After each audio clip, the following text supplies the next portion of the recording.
Hello दोस्तों, स्वागत है आप सभी को हमारे यूट्यूब चैनल पर।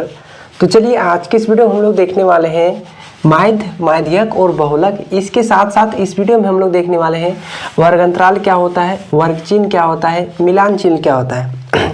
जैसे कि आप लोग के एग्जाम में ये सब यानी यहाँ से रिलेटेड क्वेश्चन 4 या 5 ठो क्वेश्चन रहता है, 4 या 5 ठो, चाहे आप वो क्लास 8 में हो, चाहे 7 में हो, चाहे क्लास 9 में ही क्यों ना हो। ठीक है, तो यहाँ से रिलेटेड एकदम से फिक्स है कि क्वेश्चन आपके एग्जाम में रहता है। ठीक ना, हम बोर्ड अभी जेक बोर्ड का बात कर रहे हैं फिलहाल, अदर बोर्ड का हम लोग नहीं कर सकते हैं। लेकिन अदर बोर्ड में माध्य, माध्यक, बहुलक, मिलान चिन्ह, वर्ग चिन्ह, मिलान चिन्ह जो है सब निकालने का तरीका एक ही होता है। लेकिन हम क्वेश्चन पूछने के बाद कहते हैं कि 4 या 5 क्वेश्चन पूछा जाता है। तो चलिए हम लोग सबसे पहले हम लोग समझेंगे कि माध्य क्या होता है इस वीडियो में, और माध्यक, बहुलक, वर्गांतराल, वर्ग चिन्ह और मिलान चिन्ह। तो सबसे पहले 1 नंबर में जो हम लोग का माध्य है, सबसे पहले उस माध्य को हम लोग समझ लेते हैं कि ये माध्य होता क्या है। ठीक है, तो देखिए माध्य जो होता है, माध्य का दूसरा नाम हम लोग औसत कर सकते हैं। जैसे मान लेंगे, मान के चलिए कोई आंकड़ा है, आंकड़ा सबसे पहले आपको हम समझाते हैं। कोई आंकड़ा दिया गया है, आंकड़ा यह है कि कोई व्यक्ति एक दिन में 150 रुपये कमाता है। ठीक है, एक दूसरा व्यक्ति है कि एक दिन में 200 रुपये कमाता है। कोई तीसरा व्यक्ति है जो एक दिन में 250 रुपये कमाता है। एक चौथा व्यक्ति जो है एक दिन में 350 रुपये कमाता है, चाहे 300 रुपये कमाता है। ठीक है, एक तीसरा, चौथा, पांचवा व्यक्ति है एक दिन में 5 रुपये कमाता है। ठीक ना, हम एक आंकड़ा तैयार कर लिए, आपको हम माध्य समझाने का प्रयास कर रहे हैं। ठीक है, तो ध्यान समझिएगा। इसका दूसरा नाम आप चाहें तो इसका दूसरा नाम आप औसत भी कर सकते हैं। माध्य को क्या कर सकते हैं, औसत भी कर सकते हैं। ठीक है, अगर इन सभी आंकड़ों का माध्य निकालना है कि ऐसा बीच में ऐसा कौन सा संख्या है जो सभी में कॉमन आ जाएगा, यानी एक औसत निकलेगा। जैसे देखिए, तो क्या माध्य निकालने के लिए क्या करते हैं, जितना भी मेरे पास आंकड़ा दिया गया है उन सभी आंकड़ाओं को जोड़ देंगे। जितना भी आंकड़ा है सब एक दूसरे के साथ क्या करेंगे, जोड़ देंगे। और वो जो मेरा परिणाम मिलेगा, तो जितना आदमी जो काम कर रहा था यानी उसको जो पैसा मिल रहा था, उन आदमियों की संख्या से हम लोग भाग दे देंगे, बस निकल जाएगा माध्य।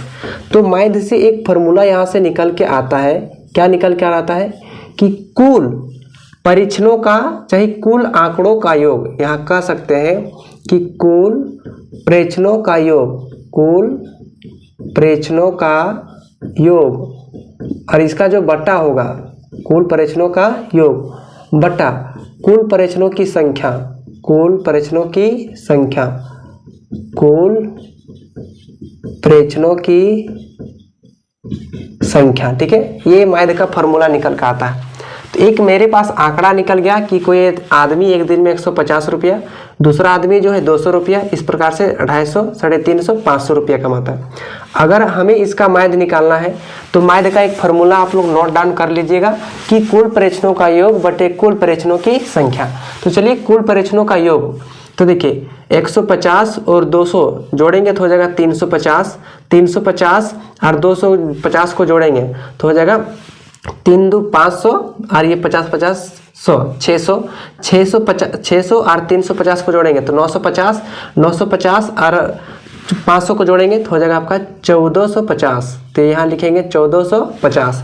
तो कुल प्रेक्षणों का योग कितना निकल गया, 1450।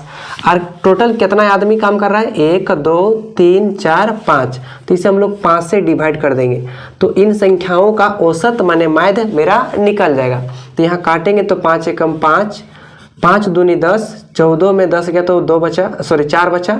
यहाँ 50 45, 5 9 45, और ये 0 का 0, यानी 290 रुपया जो है मेरा माध्य निकल गया। यानी इन सभी जो जितना काम कर रहा था कोई व्यक्ति, उनमें से सब आदमी लगभग कितना करके पैसा कमाता है, 290। ये भी 290 रुपया करके पैसा कमाता है, ये भी 290 रुपया करके पैसा कमाता है। मतलब ये जो पांचों आदमी जो था, पांचों आदमी औसत एक निकला कि ऑन एन एवरेज कितना पैसा करके कमाते हैं, तो 290 रुपये करके पैसा कमाते हैं। ये आंकड़ा तो हम बड़ा ले लिए, ये आंकड़ा आप चाहे छोटा ले सकते हैं। अगर हम दूसरा आंकड़ा लेंगे, कोई एक आदमी है एक दिन में 4 रुपये कमाता है, दूसरा आदमी एक दिन में 5 रुपये कमाता है, तीसरा आदमी एक दिन में 6 रुपये कमाता है। ठीक है, तो यहाँ पर 3 गो आदमी हो गया, तो ये इसका आंकड़ा निकल गया। अगर पूछेगा इन संख्याओं का माध्य ज्ञात कीजिए, तो हम माध्य कैसे निकालेंगे? माध्य निकालने का एक फॉर्मूला आपको बताएं कि कुल परीक्षणों का योग, मतलब जितना भी परीक्षण दिया गया है सबका योग कर देंगे। तो ठीक है, हम सबका योग कर दे रहे हैं। और जितना कुल परीक्षणों की संख्या, तो यहाँ 3 ठो है तो हम 3 से भाग कर देंगे। तो यहाँ जोड़िए 5 4 9, 9 8 6 15, और बटा 3 है तो 3 से भाग देंगे तो निकल गया 5। तो ऑन एन एवरेज इसका कितना निकल गया माध्य? मेरा 5 निकल गया। अब ये क्वेश्चन पूछने का तरीका आप लोग में चेंज कर सकता है। कैसे चेंज कर सकता है, ध्यान से देखिए। ये तो एक प्रकार से डायरेक्ट डाटा दे सकता है। दूसरा प्रकार से ये केवल अभी हम माध्य पर चर्चा कर रहे हैं, तो माध्य को केवल आप लोग समझने का प्रयास कीजिएगा। तो सेकंड में पूछ सकता है कोई संख्या से लेकर, जैसे एक संख्या होती है पूर्ण संख्या, ध्यान दीजिएगा, पूर्ण संख्या, ठीक है। पूर्ण संख्या से क्वेश्चन आपका बना सकता है, क्वेश्चन बना सकता है सम संख्या से बना सकता है आपका क्वेश्चन, ठीक है। दूसरा क्वेश्चन बना सकता है विषम संख्या से क्वेश्चन बना सकता है, आप लोग याद रखिएगा। तीसरा क्वेश्चन बना सकता है, चौथा क्वेश्चन जो भाज्य संख्या से क्वेश्चन बना सकता है, और अगला क्वेश्चन जो बना सकता है आप लोग का अभाज्य संख्या से बना सकता है, ठीक है, अभाज्य संख्या से बना सकता है। यानी ये बहुत प्रकार से आपको क्वेश्चन बना के पूछ सकता है केवल माध्य से रिलेटेड, ठीक है। तो देखिए पूर्ण संख्या से कैसे क्वेश्चन बनाएगा? अगर क्वेश्चन बनाएगा कि सबसे मतलब प्रथम पूछेगा कि प्रथम 5 पूर्ण संख्याओं का माध्य ज्ञात कीजिए। आप प्रथम 5 पूर्ण संख्या, तो सबसे पहले आप लोग सोचेंगे कि पूर्ण संख्या क्या होता है और प्रथम क्या होता है। तो प्रथम 5 पूर्ण संख्याओं का माध्य ज्ञात करने के लिए कहेगा, तो प्रथम 5 पूर्ण संख्या, तो पूर्ण संख्या कितना जीरो शुरू होता है? 0 से। तो 0 1 2 3 4। अब प्रथम 5 को पूछा था तो 5 को हो गया है, 1 2 3 4 5। अब इसका माध्य पूछा है, तो माध्य आप लोग को फॉर्मूला हम यहाँ देखिए लिखा चुके हैं कि माध्य बराबर क्या होता है, सॉरी माफ कीजिएगा, कुल परीक्षणों का योग बटे कुल परीक्षणों की संख्या, ये माध्य का फॉर्मूला होता है, ठीक है। अगर आपको पूर्ण संख्या का प्रथम 5 को माध्य निकालने के लिए कहा गया संख्याओं का, तो कैसे निकालेंगे? सभी संख्याओं को जोड़ देंगे। एग्जाम में आपका ऑब्जेक्टिव टाइप का प्रश्न पूछा जाएगा, तो कोशिश कीजिएगा कि हम मुंह से ही सॉल्व करेंगे, ठीक है, ताकि आपका समय बचेगा। तो जोड़ेंगे तो 0 और 1 1 हो जाएगा, 1 और 2 3 हो जाएगा, 3 3 6 हो जाएगा, 6 और 4 10 हो जाएगा। तो टोटल जोड़े तो कितना हो गया? 10। आपको बताएं कुल परीक्षणों को जोड़ने के बाद टोटल केठो संख्या है, यानी परीक्षण संख्या क्या होगा? 1 2 3 4 5। तो 5 से भाग दे देंगे, इस प्रकार से आपका माध्य निकल गया 2, और यही आपका हो जाएगा आंसर हो जाएगा, ठीक है। तो ये पूर्ण संख्या से पूछ सकता है, ठीक है ना। अब क्वेश्चन ये 5 के जगह 6 कर देगा, 7 कर देगा, चाहे 3 कर देगा, लेकिन कम से कम अधिकतर क्वेश्चन 4 ही तक दिया जाता है, क्योंकि ज़्यादा लंबा करने से बच्चों को थोड़ा कठिनाई का झेलना पड़ जाता है।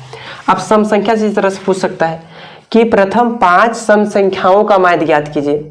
अब प्रथम मतलब शुरू में, तो सम संख्या 2 से शुरू होता है, 4 6 8 10, ठीक है। तो 5 को हो गया, 1 2 3 4 5। अब इसका माध्य ज्ञात करने के लिए कहेगा आप लोग को, तो सभी संख्याओं को जोड़ देंगे और जितना संख्या उतना से भाग दे देंगे, आपका माध्य निकल जाएगा। तो 2 और 4 जोड़ेंगे तो 6, 6 और 6 जोड़ेंगे तो 12, 12 और 8 जोड़ेंगे तो 20, और 20 और 10 जोड़ेंगे तो आपका आएगा 30। और 5 को बोला गया तो 5 से डिवाइड कर देंगे और 5 से काट देंगे 30 को, तो 6 बार में निकल जाएगा, यानी ये आपका जो माध्य निकल गया आपका 6 निकल गया। इसी प्रकार से विषम संख्या से पूछ सकता है कि प्रथम 5 विषम संख्याओं का माध्य ज्ञात कीजिए। तो विषम संख्या शुरू से होता है 1 से, तो हो जाएगा 3 5 7 9।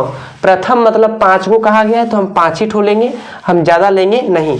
तो इसको भी हम जोड़ देंगे तो निकलेगा कितना? 1 और 3 जोड़ेंगे तो 4, और 5 जोड़ेंगे तो 9, और उसमें 7 जोड़ेंगे तो 16, इसमें 9 जोड़ेंगे तो आ जाएगा 25। और 5 को कहा गया है तो 5 से डिवाइड कर देंगे, तो यानी भाग कर देंगे तो निकल जाएगा 5। तो प्रथम 5 विषम संख्याओं का माध्य निकल गया 5। अब भाज्य संख्या का पूछ सकता है। भाज्य संख्या क्या होता है? ऐसी संख्या जिसका 2 से अधिक गुणनखंड होता है।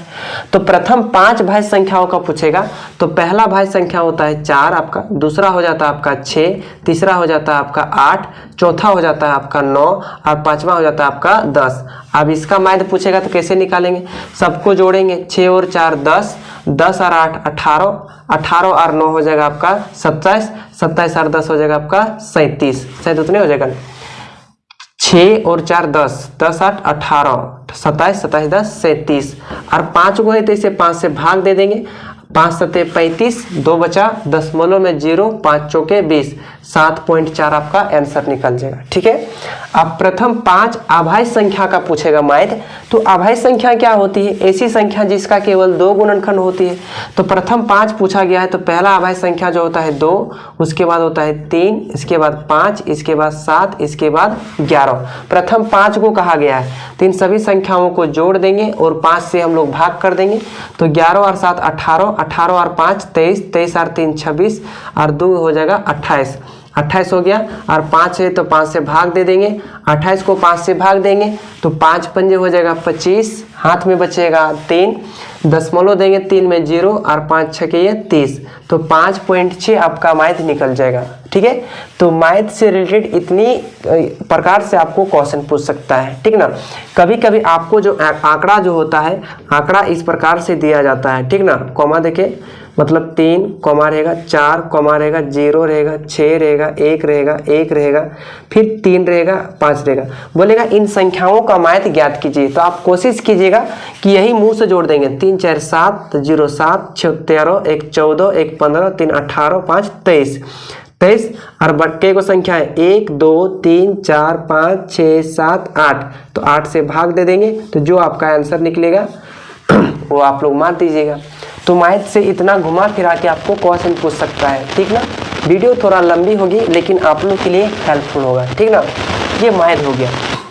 अब हम लोग समझते हैं माध्यक के बारे में कि माध्यक से कैसे कैसे क्वेश्चन पूछ सकता है। अब ये माध्यक के एक 3-4 को फॉर्मूला होता है। आप लोग इस 3-4 फॉर्मूला को याद रख लीजिएगा। पहला जो फॉर्मूला है आपका होता है विषम संख्या के लिए। ठीक है, विषम संख्या के लिए फॉर्मूला क्या होता है? n + 1/2वां पद होता है। ठीक है, 2वां पद।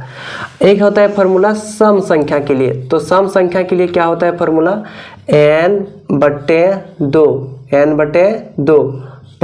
1 वां पद। अब यहाँ पद भी लिख सकते हैं। ठीक है, अगला संख्या होता है जब आपको आंकड़ा मिला रहेगा। ठीक है, आंकड़ा दिया रहेगा, आंकड़ा का संख्या पहले से दिया रहता है, आंकड़ा दिया हो। ठीक ना, तो उसके लिए माध्यक होता है n/2वां पद। ठीक है, प्लस n + 1/2वां पद। ठीक है, अब पूरा बटे होता है आपका 2। तो ये 3 ठो माध्यक बराबर फार्मूला होता है। क्वेश्चन कैसे पूछेगा आपको अभी हम बता रहे हैं, घबराइएगा मत। लेकिन ये 3 फार्मूला आप लोग याद रख लीजिएगा। ये माध्यक बड़ी रेयर केस में पूछा जाता है, मतलब लगभग ना के बराबर पूछा जाता है। अधिकतर क्वेश्चन आपका माध्य और बहुलक से रहता है। कोई दिक्कत नहीं, आप माध्यक भी समझ लीजिए। मान के चलिए एक आंकड़ा दिया गया है कि 4 1 3 2 3 6 5। ठीक है, और इसमें कहा जाएगा कि इन संख्याओं का माध्यक ज्ञात कीजिए। आंकड़ा कुछ भी हो सकता है, इस पर आप मत जाइएगा, आप केवल समझने का प्रयास कीजिए। अब हम माध्यक निकालेंगे तो ध्यान से देखेंगे। यहाँ जो संख्या है 1 2 3 4 5 6 7 ठो है। अब 7 को तो सम संख्या है नहीं। ठीक है, तो विषम संख्या है, तो विषम संख्या के लिए हम फॉर्मूला बैठाएंगे। ये वाला फॉर्मूला का हम नहीं बैठाएंगे क्योंकि इसमें जब पहले से क्वेश्चन में दिया रहता है कि 17 गो आंकड़ा है, चाहे 10 गो आंकड़ा है, चाहे 5 गो आंकड़ा है, क्वेश्चन में पहले से कहेगा तब इस क्वेश्चन का हम लोग फॉर्मूला का यूज करेंगे। ठीक है, तो चलिए इसमें 7 ठो है तो हम विषम संख्या का उपयोग करेंगे। लेकिन माध्यक निकालने के लिए सबसे पहले क्या करेंगे, जो दिया रहता है आंकड़ा, इसे हम लोग आरोही क्रम में हम लोग सबसे पहले सजा लेते हैं। ठीक है, तो लिखेंगे आरोही क्रम में सजाने पर। आरोही क्रम में सजाने का मतलब ये हुआ कि सबसे छोटी संख्याओं को पहले लिखेंगे, उसके बाद उससे जो बड़ी हो उसको बाद में लिखेंगे, उसके बाद जैसे 1 हो गया, 2 हो गया, उसके बाद उसके बड़ी है 3, उसके बाद फिर देखो 2 बार 3 है तो 2 को 3 लिखेंगे, उसके बाद है आपका 4 तो यहाँ लिख देंगे 4, उसके बाद है 5 तो यहाँ लिखेंगे 5, उसके बाद 6 का 6। तो इन आंकड़ों का आरोही क्रम में हम सजा लिए हैं। अब विषम संख्या वाला फार्मूला बैठाते हैं। क्या होता है कि माध्यक बराबर विषम संख्या वाला फार्मूला, तो आप याद कीजिएगा कि n + 1/2 वां पद, ये वहाँ पद होता है। ठीक ना, अब n का मान क्या रखेंगे? n का मान टोटल कुल कितना पद दिया गया है, 7 ठो है तो यहाँ रखेंगे 7 + 1 का 1 और 2 का 2। ठीक है, n का मान वही जो आंकड़ा में दिया गया है। अब ये वहाँ पद होएगा। ठीक ना, 7 और 1 जोड़ेंगे तो 8 और ये बट्टा का 2, और ऊपर में रहेगा वहाँ पद, ठीक है। 2 से काट देंगे 8 को तो 4 बार में कटेगा, तो 4वां पद। अब याद कीजिए 4वां पद कौन सा है, आरोही क्रम में सजाने के बाद पहला पद, दूसरा, तीसरा, चौथा, तो चौथा पद कितना है 3, तो 4वां पद कितना हो जाएगा 3 आंसर हो जाएगा, ठीक है। यानी ये वाला जो है 3 आंसर यहाँ से आया। आरोही क्रम में जो हम सजाए थे वही वाला आपका हो गया चौथा पद। तो चौथा पद में कौन स्थित है 3 है, तो 3 आपका हो गया आपका आंसर, ठीक ना। अब ये इसमें आप उतना घुमा फिरा नहीं पूछता है, प्रथम 5 संख्याओं का माध्यक ज्ञात कीजिए, सम संख्याओं का, अभाज्य संख्याओं का, भाज्य संख्याओं का, इस प्रकार से इतना क्वेश्चन घुमा के नहीं पूछता है। तो आप लोग माध्यक भी उम्मीद करता हूँ कि आप लोग समझ गए होंगे, ठीक है। अब हम लोग बढ़ते हैं बहुलक के बारे में, जो आप लोग का सबसे आसान टॉपिक है बहुलक। तो चलिए बहुलक अब हम लोग समझ लेते हैं। तो नेक्स्ट टॉपिक है बहुलक, तो हम लोग आप बहुलक को भी समझ लेते हैं। बहुलक भी बहुत ही आसान है, ठीक ना। तो बहुलक के लिए एक फॉर्मूला होता है कि सबसे अधिक बार आने वाला संख्या चाहे सबसे अधिक बार आने वाला प्रश्नों की संख्या। तो इस फॉर्मूले को आप लोग नोट डाउन करके रख लीजिएगा। सबसे अधिक बार आने वाले प्रश्नों की संख्या, आने वाले प्रश्नों की संख्या, ठीक है, प्रश्नों की संख्या। तो इसको आप लोग नोट डाउन करके रख लीजिएगा, ठीक है। अब मान के चलिए एग्जांपल के थ्रू आपको हम एग्जांपल लेते हैं। 1 को दिया है आंकड़ा, 1 दिया है, 3 दिया है, 5 दिया है, फिर से 1 दिया है, फिर से 4 दिया है, आपका 6 दिया है, फिर से 5 दिया है, आपका 1 दिया है, ठीक ना, फिर 9 दिया है, फिर आपका 10 दिया है, फिर से 1 दिया। इतना लंबा करके आपको एक आंकड़ा दिया गया है। अब पूछेगा कि इन संख्याओं का बहुलक ज्ञात कीजिए।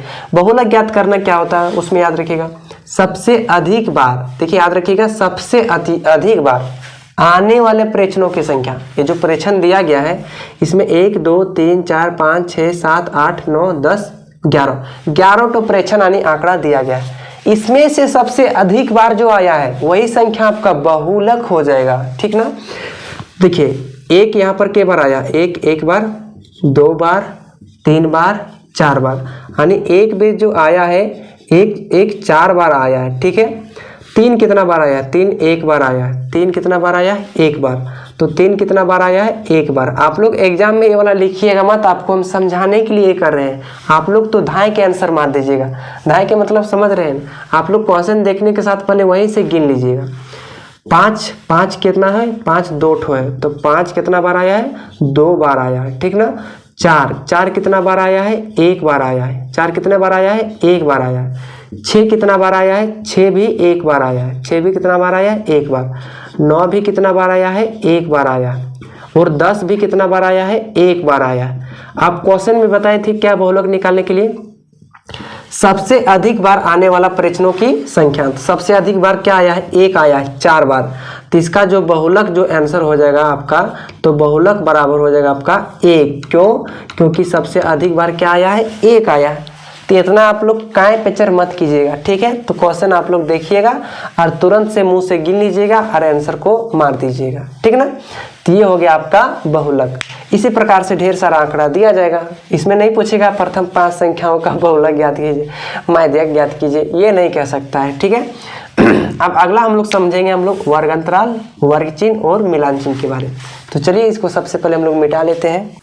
तो चलिए हम लोग नेक्स्ट टॉपिक समझते हैं। नेक्स्ट टॉपिक एक हम यहाँ पर लिखने के लिए भूल गए होंगे, तो ये मोस्ट इम्पॉर्टेंट टॉपिक है परिसर।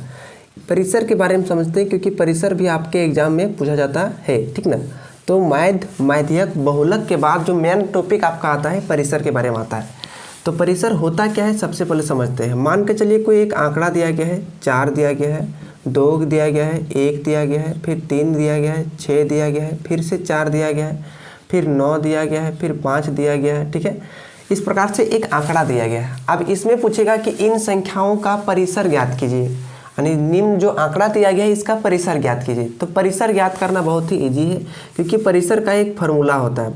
परिसर का एक फार्मूला होता है उच्च सीमा, ठीक है, उच्च सीमा माइनस निम्न सीमा, निम्न सीमा, ये होता है परिसर का फार्मूला। आप चाहे तो इसका नोट डाउन भी कर सकते हैं।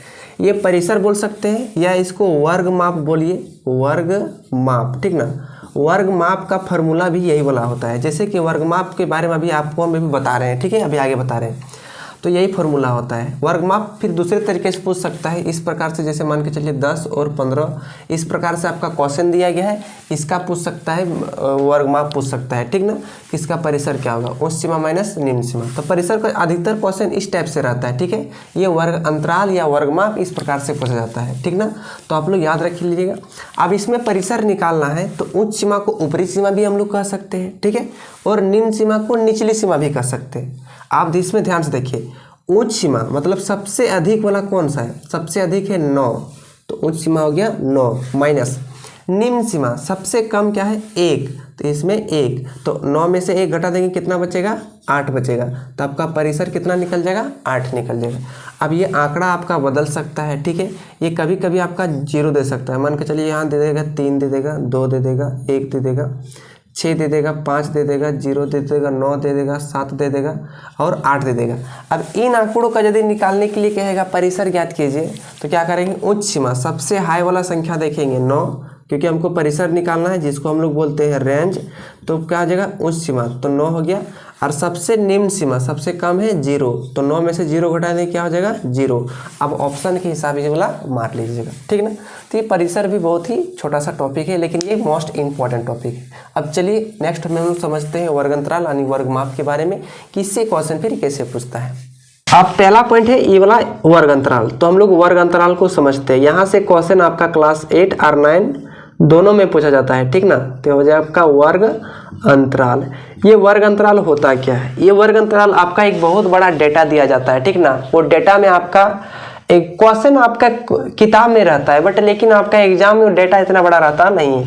एग्जाम में कैसे पूछेगा, क्वेश्चन डायरेक्ट पूछेगा कि 5 से लेकर 10 में, ठीक है, 5 से लेकर 10 में कि जो वर्ग अंतराल है इसका माप क्या होगा, यानी 5 से लेकर 10 का वर्ग अंतराल का वर्ग अंतराल, ठीक है, अंतराल का माप क्या होगा, का माप, माप का माने होता है अंतर।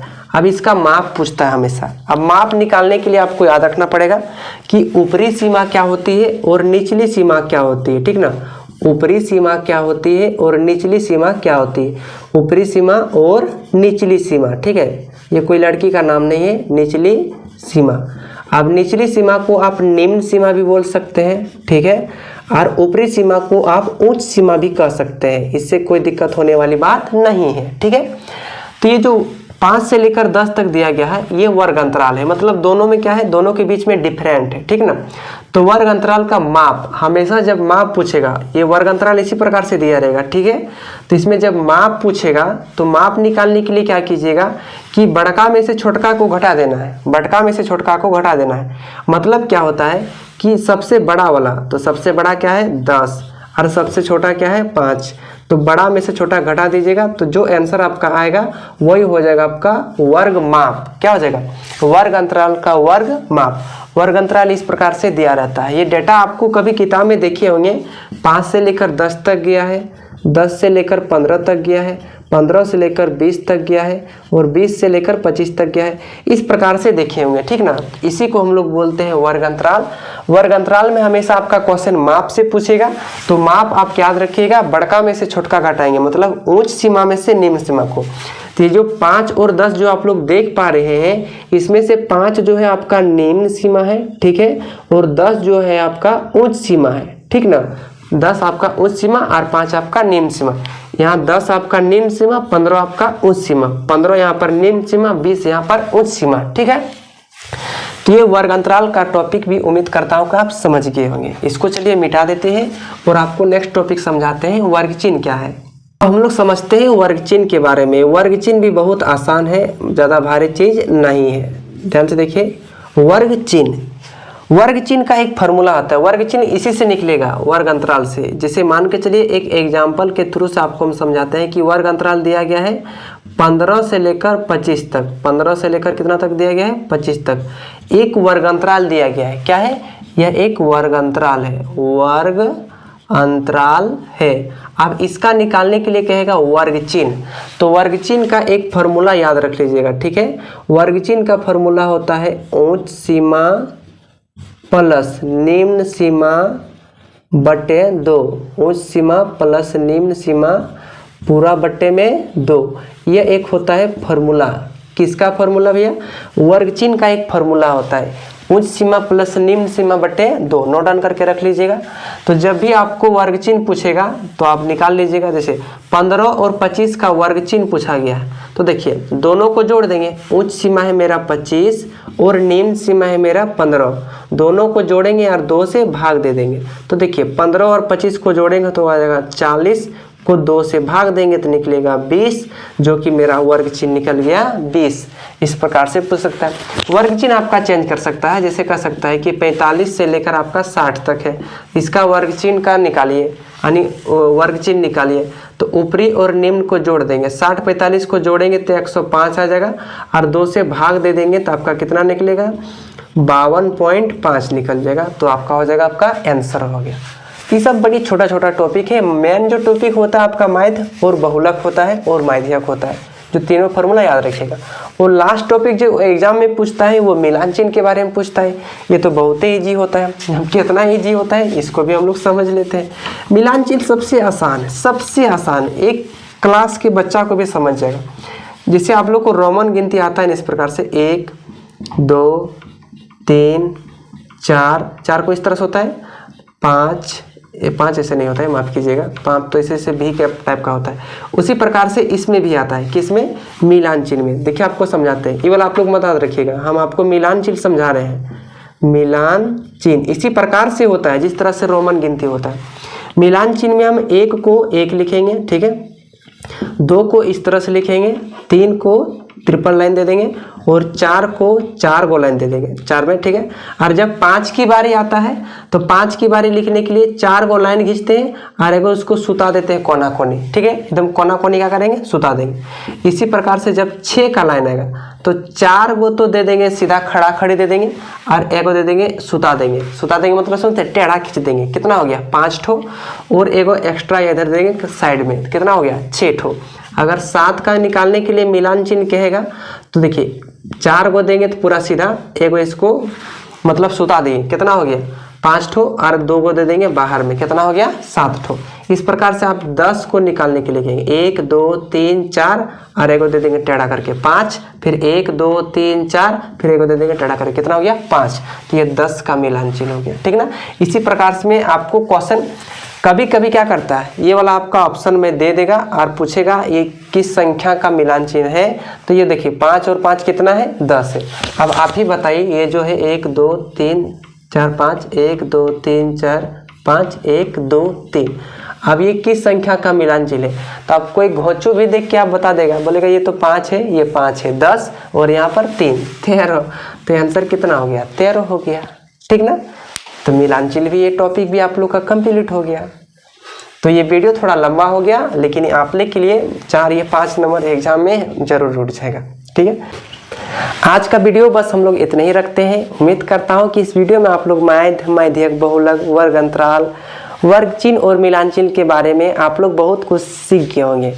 तो अगर वीडियो आप लोग को अच्छा लगा तो एक प्यारा सा लाइक करके आप हमारे चैनल को सब्सक्राइब कर सकते हैं। ये तो आपके लिए फ्री है, लेकिन हमारे लिए बहुत ही हेल्पफुल साबित होता है।